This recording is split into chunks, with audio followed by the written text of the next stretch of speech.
नमस्कार, मैं अलका मिश्रा आज आपके बीच फिर हाजिर हूँ ख्वाहिश फाउंडेशन के रिफॉर्मिंग लाइफ चैनल पर अपने मेहमान के साथ। डॉक्टर दीप्ति तिवारी हैं आज हमारी मेहमान। स्वागत है आपका। नमस्कार दीप्ति जी। तो जैसा कि आप जानते हैं, पिछली कड़ी में हमने बात की आपसे कि what is special child, special child क्या होता है। तो जब स्पेशल चाइल्ड की बात आई है तो निश्चित रूप से उनके पेरेंट्स की बात भी आएगी, उनके अभिभावकों की बात भी आएगी। तो जब किसी भी घर में, परिवार में एक स्पेशल चाइल्ड आ जाता है, जन्म ले लेता है, तो उन अभिभावकों के मन में कई सवाल उमड़ते घुमड़ते रहते हैं और उनको उनके जवाब देने वाला कहीं बहुत सही सीधा डायरेक्शन देने वाला कोई कई बारी नहीं मिल पाता और वो काफी भटक के सही जवाब तक पहुंचते हैं। तो हमारे इस सीरीज का मुख्य उद्देश्य यही है कि सभी अभिभावकों को समय पर और सही सलाह उनको दी जा सके। तो सबसे पहले मुझे लगता है कि अभिभावकों के मन में ये सवाल आता है कि जब उनका बच्चा थोड़ा बड़ा हुआ, स्कूल जाने की उम्र में आया, तो वो ये जानना चाहते हैं दीप्ति जी कि क्या हमारा बच्चा स्कूल जा सकता है एज ए स्पेशल चाइल्ड। वो है, हमें पता है, लेकिन क्या हम उसको स्कूल भेज सकते हैं? जी, स्कूल जाने वाला जो सवाल है ये बहुत सारे पेरेंट्स के पास दिमाग में आता है, क्योंकि आमतौर पर इन बच्चों की डायग्नोसिस जब बनती है तब तक बच्चा 2-2.5 साल का हो जाता है। और हमारे समाज में जैसा कि प्रचलन है, 2.5 साल पे बच्चों को प्ले ग्रुप में अक्सर पेरेंट्स डालने की सोचने लगते हैं। जी जी। और उसी समय उनको ये पता चलता है, कई बार ऐसा भी होता है कि जब बच्चे को लेकर पेरेंट्स स्कूल जाते हैं तो वहां पर उनको कहा जाता है कि नहीं, आपका बच्चा बहुत सामान्य नहीं है, कुछ इसमें गड़बड़ लग रही है, इसको आप किसी डॉक्टर को दिखाइए या किसी से कंसल्ट करिए। तो उस समय डायग्नोसिस बनती है। तो ऐसे में ये सवाल आता ही है। दूसरी बात, ये सवाल क्यों आता है, क्योंकि एज अ पेरेंट हमारे समाज में जो एक माइंडसेट है वो ये है कि बच्चा हमारा हुआ, इसको बहुत अच्छी पढ़ाई करानी है, अच्छी शिक्षा देनी है, अच्छा खिलाना पिलाना है, अच्छा पहनाना ओढ़ाना है, और उसके बाद ये जो है एक सक्सेसफुल एडल्ट बन के निकलेगा। और एक स्पेशल नीड्स बच्चे का पेरेंट, उसका जो है पहले ही स्टेप पर सपना धाराशायी हो जाता है कि बच्चा तो स्कूल जा ही नहीं पा रहा है। तो ऐसे में हमारे पास कुछ 2-3 ऑप्शंस होते हैं। पहला ऑप्शन तो ये है कि जब हमने ये जान लिया कि हमारा बच्चा कुछ असामान्य है, अन्य बच्चों की अपेक्षा थोड़ा सा उसकी एक्टिविटीज अलग तरीके की हैं, तो हम उसका एक असेसमेंट कराएं किसी स्किल्ड प्रोफेशनल से, और उस असेसमेंट के जो नतीजे निकलते हैं उसके अनुसार उस बच्चे को जल्दी से जल्दी थेरेपी में एनरोल कराएं। इससे क्या होता है कि 5 साल तक हमारा ब्रेन जो है ना बहुत बहुत ज्यादा फ्लेक्सिबल होता है, इसको ब्रेन प्लास्टिसिटी कहते हैं। तो हम ब्रेन को बहुत अच्छी तरीके से मोल्ड कर सकते हैं। तो उस पीरियड में अगर बहुत अच्छे से बच्चे को थेरेपीज मिल जाती हैं तो उसका ब्रेन ग्रोथ काफी फास्ट और काफी अच्छा हो जाता है। तो जल्दी से जल्दी बच्चे को थेरेपी में एनरोल कराएं। और थेरेपी कराने के बाद जब आपको ये लगता है कि मेरा बच्चा अब कुछ सीख गया है और इंडिपेंडेंटली स्कूल में बैठ सकता है, वहां पर जाकर अपने आप को मैनेज कर सकता है, तो आप उसे एक नॉर्मल स्कूल में भेजें। अच्छा डॉक्टर दीप्ति, यहाँ पर एक ये भी सवाल आता है कि कई बार पेरेंट नॉर्मल स्कूल में भेज तो देते हैं, आपने उन्हें गाइड कर दिया, उन्होंने नॉर्मल स्कूल भेज भी दिया, मगर नॉर्मल स्कूल में ना तो टीचर उनको एक्सेप्ट करने के लिए तैयार होता है, साथ ही जो साथ के बराबर के बच्चे होते हैं वो कहीं ना कहीं उनसे कमजोर पड़ जाता है, तो उनकी टीजिंग स्टार्ट हो जाती है, तो वो और ज्यादा मुझे नहीं लगता है कि थोड़ा मुश्किल हो जाती है उनके लिए। हाँ, ये तो हमारे समाज का एक ऐसा ढांचा बना हुआ है जहां पर कमजोर व्यक्ति को स्वीकारा नहीं जाता है, चाहे वो कमजोर व्यक्ति हमारा स्पेशल चाइल्ड है, चाहे वो किसी तरह से फिजिकली कमजोर है या इकोनॉमिकली वीकर सेक्शन को भी एक्सेप्टेबिलिटी उतनी नहीं है हमारे समाज में। तो ये तो हमारे समाज का एक ड्रॉबैक है ही है। तो उसमें आप जैसे लोग हैं जो कि सामाजिक अवेयरनेस की मुहिम चला रहे हैं, ऐसे लोगों का बहुत इम्पोर्टेंट रोल है। तो हमें टीचर्स को और दूसरे बच्चों को और उनकी फैमिलीज को सेंसिटाइज करना होता है कि ये बच्चा भी अन्य बच्चों के जैसा ही है, इसकी भी वही सब रिक्वायरमेंट्स हैं जो बाकी सब बच्चों की हैं, जैसे कि खेलना कूदना, उछलना दौड़ना, और सबके बीच में रहना, सबका प्यार पाना, और बहुत सारे अवसरों के लिए उसको एक्सपोज होना। मगर मैंने देखा डॉक्टर दीप्ति की स्कूल में ना कई बारी बच्चे तो चलिए बच्चे होते हैं, उन्हें तो आप समझा सकते हो क्योंकि वो बहुत कच्ची मिट्टी होते हैं, नॉर्मल दूसरे बच्चों की मैं बात कर रही हूँ जिनको कोई समस्या नहीं है। मगर कई बार उनके अभिभावक बहुत ये पॉइंट उठाते हैं कि हमारा बच्चा बिगड़ जाएगा, ये बच्चे को आपने क्यों एडमिशन दिया।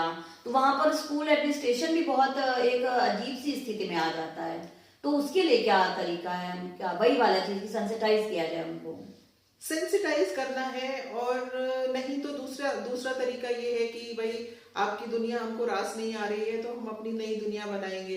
तो ये नई दुनिया का नाम होता है स्पेशल स्कूल। तो वहां पर आप ऐसे बच्चों को लेकर जा सकते हैं। दूसरा एक क्राइटेरिया ये भी होता है कि अगर बच्चे में डेफिशिएंसी बहुत थोड़ी है, नॉर्मल से कुछ 10-15% की डेफिशिएंसी है, तब तो आपका बच्चा नॉर्मल स्कूल में कुछ हासिल कर सकता है। अन्यथा वो नॉर्मल स्कूल में जाकर केवल बैठा रहता है, समय नष्ट करता है, टीचरों की बातें उल्टी सीधी सुनता है, या अन्य बच्चों की टीजिंग वगैरह सुनता है और वापस चला आता है, उसका मनोबल बहुत घटता है। वही मुझे लगता है उससे और समस्याएं पैदा होती जी। तो ये आपका अपना डिसीजन होना चाहिए कि हम बच्चे को, हमारा बच्चा कितना कैपेबल है नॉर्मल स्कूल में जाकर, वो क्या हासिल कर पा रहा है और कितना उसका नुकसान हो रहा है। ये सब इवेलुएट करते हुए आपको डिसीजन लेना है कि आप उसे नॉर्मल स्कूल में भेजेंगे या कि स्पेशल स्कूल में भेजेंगे। और जो भी बहुत सारे पेरेंट्स के मन में बहुत तरह की बातें होती हैं। जैसे नॉर्मल स्कूल में आपने कहा कि पेरेंट्स, दूसरे बच्चों के पेरेंट्स को लगता है कि हमारा बच्चा गलत आदतें सीखेगा, वैसे ही स्पेशल स्कूल में आने पर हमारे इस बच्चे के पेरेंट्स को लगता है कि बाकी दूसरे बच्चे तो बहुत यहाँ पर ज्यादा समस्या वाले हैं, हमारे बच्चे को तो इतनी समस्या नहीं है, ये यहाँ पर रहकर इसके लिए कुछ नेगेटिव इफेक्ट तो नहीं आएगा। जी जी। मगर ऐसे में मेरा ये सोचना है और कहना है कि हमारे समाज में चारों तरफ कुछ अच्छाइयां हैं और कुछ बुराइयां हैं। बिल्कुल। तो हम उसमें से क्या पिक करते हैं ये हमारे अपने ऊपर होता है। ऐसे ही जब तक हमारा बच्चा नासमझ है, उसको इतनी अच्छे बुरे की, सही गलत की समझ नहीं है, तो हमको एक नॉर्मल बच्चे को भी कंटिन्यूअसली गाइड करना पड़ता है कि बेटा ऐसे करो और ऐसे नहीं करो, ये गंदी आदत है, ये अच्छी आदत है। तो जैसे हम उस बच्चे को मेंटोर करते करते करते उसको आगे बढ़ाते हैं, वैसे हम स्पेशल नीड्स बच्चे को भी स्पेशल स्कूल में रखते हुए मेंटोरिंग करेंगे अगर प्रॉपरली, तो वो गलत आदतें नहीं पिकअप करेगा। ओके, ये तो बात बिल्कुल आपने सही कही कि हर जगह आपको देखिए जीवन का नाम ही सामंजस्य बिठाना है, तो हमें एडजस्ट तो करना ही पड़ता है। हमारे घर में भी 4 लोग एक तरह के नहीं होते हैं और हमें सब जगह एडजस्टमेंट करना है। और बच्चे को भी अगर बचपन से ही एडजस्ट करेंगे आप भी और बच्चा भी, तो निश्चित रूप से उसकी भी ग्रोथ होगी। आपको बस धैर्य के साथ उसमें लगे रहना है। अच्छा दीप्ति जी, एक और बात बताएं, जब मान लीजिए वो स्पेशल स्कूल आ गया, उसके बाद भी एक उम्र तक बच्चा जैसे बड़ा हुआ, अब वो वयस्क हो गया 15, 16, 17 साल का, तो क्या उसे, और हमें मालूम है कि वो ABCD सीख के या उतना ज्यादा एकेडमिक में वो बहुत ज्यादा ग्रो नहीं कर रहा है, मान लीजिए हमने उन्हें उसकी स्किल भी जरूरत की डेली की ADL हमने एक्टिविटीज ऑफ डेली लिविंग उसको सिखा दी, लेकिन उसके बाद फिर क्या 15, 16, 17 के बाद एक पीरियड ऐसा आ जाता है जब वो स्टैग्नेंसी आ जाती है कि हमें पता है एकेडमिक में कुछ बहुत ज्यादा नहीं कर सकता, सेल्फ केयर में भी जितना कर सकता था उतना उसने कर लिया, तो आफ्टर दैट हम क्या कर सकते हैं उसके लिए? जी, टेक्निकली तो 16 साल से ऊपर के जितने भी बच्चे हैं उनके लिए वोकेशनल ट्रेनिंग रिकमेंडेड होती है। और इस वोकेशनल ट्रेनिंग में उनको वो सारी चीजें सिखाई जाती हैं जिसके द्वारा ऐसा हम मानते हैं कि ये बच्चे अपने जीवन में कुछ इंडिपेंडेंटली वर्क करेंगे और कुछ अर्न कर सकेंगे। लेकिन ये एक बहुत ही टेक्निकल सोच है।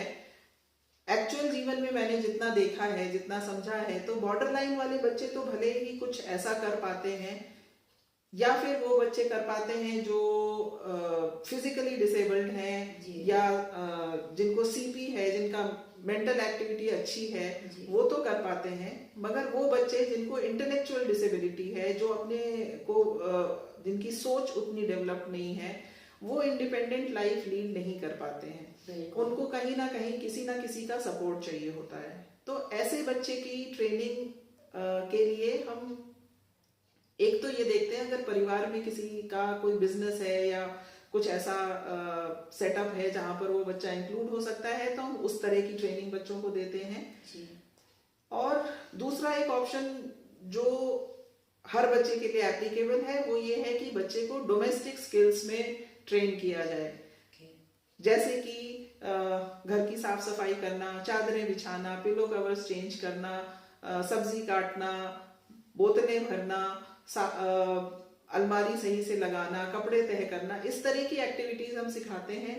तो बच्चा लाइफ लॉन्ग जहां पर भी रहता है, जिस भी घर में रहता है, चाहे अपने पेरेंट्स के साथ है, चाहे पेरेंट्स के बाद अपने भाई बहन के साथ है या किसी रिश्तेदार के साथ है, जहां पर भी है, वो बच्चा यूजफुली ऑक्यूपाइड रहता है। तो घर वाले भी खुश रहते हैं और बच्चा भी खुश रहता है। ये बात तो आपने बिल्कुल सही कही डॉक्टर दीप्ति कि भाई बच्चे को एंगेज करने के लिए हमें हाउस होल्ड काम उनको देने चाहिए। मगर मैं आपको यहाँ पर ये बताऊं एज ए स्पेशल एजुकेटर, जो मेरे सामने कई बार चैलेंजेस आते हैं कि एक आध स्टूडेंट्स हमारे पास ऐसे होते हैं जिनके पेरेंट्स इतने पॉजिटिव होते हैं, और पॉजिटिव क्या हम कह लें कि तो आजकल का सिनेरियो यही है कि हर घर में नौकर चाकर लगे हुए हैं कि हर काम के लिए सर्वेंट है, हर काम के लिए होम हाउस हेल्प है। तो वो कहते हैं कि हम अपने बच्चे से क्यों ये करवाएं, क्योंकि हमारे यहाँ तो हमने 4 हाउस हेल्प रख रखी है, कोई खाना बनाने के लिए, कोई ये हाउस कीपिंग के लिए, कोई कुछ, तो हम इन्हें क्यों कराएं। तो उनको ये कन्विंस कर पाना बहुत मुश्किल हो जाता है कि भाई इसका क्या बेनिफिट है। तो हम उनको किस तरह से कन्विंस करें कि आप ये करवाएंगे तो इससे ये बेनिफिट मिलेगा या ये कोई प्रॉब्लम नहीं क्रिएट होगी, ये मैं जानना चाहती हूँ कि उन पेरेंट को हम क्या बोलें इसके लिए। देखिए, उन पेरेंट्स के लिए 2 ऑप्शंस हैं। एक तो ये होता है कि ऐसे बच्चों के लिए रिकमेंडेड है शेल्टर्ड वर्कशॉप्स, जहां पर ये बच्चे 45-50 साल तक की उम्र के तक जाते रहते हैं। जैसे नॉर्मल लोग ऑफिस जाते हैं, बच्चा सुबह 9 बजे घर से निकला, 10 बजे सेंटर पे पहुंचा, 5 बजे तक काम किया, 6 बजे तक घर वापस पहुंचा और थक हार के खा पी के सो गया। तो वो एक दिनचर्या मेंटेन होती है। तो एक तो ये शेल्टर्ड वर्कशॉप्स का कॉन्सेप्ट है, पर इसमें दिक्कत ये है कि इस तरह का कॉन्सेप्ट हर जगह अवेलेबल नहीं है। कंट्री में बहुत बिरले ही इस तरह के कॉन्सेप्ट्स अवेलेबल हैं, खास करके हमारे कानपुर में। जी जी जी। दूसरा जो कॉन्सेप्ट है वो पेरेंट्स को ये समझना होता है, कहीं ना कहीं हर पेरेंट के मन में ये बात होती है कि जब तक हम हैं तब तक तो हम केयर कर रहे हैं और हमारे बाद क्या होगा। तो इस चीज पर पेरेंट्स से बात करनी होती है। उनके जो हमारा काउंसलिंग में काम होता है कि पेरेंट्स के सॉफ्ट कॉर्नर्स पे को टच करते हुए हम उनको रियलिटी तक पहुंचाएं और उनको एक रियल पिक्चर दिखा पाए कि आपके जाने के बाद बच्चे की लाइफ कैसी होने वाली है अगर उसने कुछ बेसिक स्किल्स नहीं सीखी। बिल्कुल यही, बिल्कुल डॉक्टर दीप्ति ने कहा, मैं सहमत हूँ कि आपको ये समझने की जरूरत है कि ठीक है, आप जब तक है तब तक ओके, आपने 4 हाउस हेल्प लगा दी, वो सब काम कर रहे हैं और वो किसी काम में एंगेज नहीं है, खाली बैठा। और मुझे लगता है लोग सब ऐसा भी होता है कि कई बार जब कहते हैं खाली दिमाग शैतान का घर, तो जब आपको लगता है कि वो कोई एक्टिविटी कुछ करेगा ही नहीं, तो निश्चित रूप से शायद कोई उसमें प्रॉब्लम बिहेवियर्स भी डेवलप हो सकते हैं जो कि आपके लिए भी मुश्किल खड़ी कर सकते हैं। और आपके बाद अगर आपका जो एक वयस्क जो है, आपका स्पेशल एडल्ट है, वो अगर किसी के पास आप अपने बच्चे को छोड़ के जाएंगे, अपने बेटे को छोड़ के जाएंगे, या कभी आपकी उम्र बढ़ती है, आप बड़े हो जाते हैं, आप बीमार होते हैं, या उसके सिबलिंग के साथ उसको रहना पड़े या किसी रिलेटिव के साथ रहना पड़े, तब ये मुश्किलें आती, क्योंकि हर कोई तो ये सुविधा नहीं दे सकता उनको। अच्छा, वैसे प्रैक्टिकली जो मैंने देखा है कि पेरेंट्स को कभी इतना समझाने की जरूरत नहीं पड़ती है, क्योंकि ये जो प्रॉब्लम बिहेवियर की आप बात कर रही है ना, ये प्रॉब्लम बिहेवियर बहुत जल्दी आते हैं। जहां बच्चा 16, 17, 18 साल का हुआ, उसके अंदर हार्मोनल चेंजेस होते हैं, उसके अंदर एनर्जी इतनी ज्यादा होती है और वो कोई काम नहीं कर रहा होता, वो एनर्जी सारी खाली दिन भर पड़ा रहता है, तो तोड़फोड़ करना, चिल्लाना, लड़ना, मारपीट करना, इस तरह की प्रॉब्लम्स अक्सर आ जाती हैं और पेरेंट्स हमारी सलाह लेने के लिए आते हैं कि अब इस बच्चे का क्या करना है। जी। तो उस पॉइंट पर पेरेंट्स को समझ में आता है कि हाँ हमें एंगेज करना चाहिए था, अब तक नहीं किया है तो चलो अब से करते हैं। लेकिन तब तक इतनी देर हो चुकी होती कि बहुत मुश्किल होता है, हालांकि हो तो जाता है कि होता जब है। जागो तब सवेरा। बिल्कुल बिल्कुल। और तो इसीलिए आप लोगों से यही निवेदन है कि डॉक्टर दीप्ति की बातों पर अमल करें और कहीं ना कहीं किसी ना किसी एक्टिविटीज में अपने, चाहे वो बच्चा है चाहे वो एडल्ट है,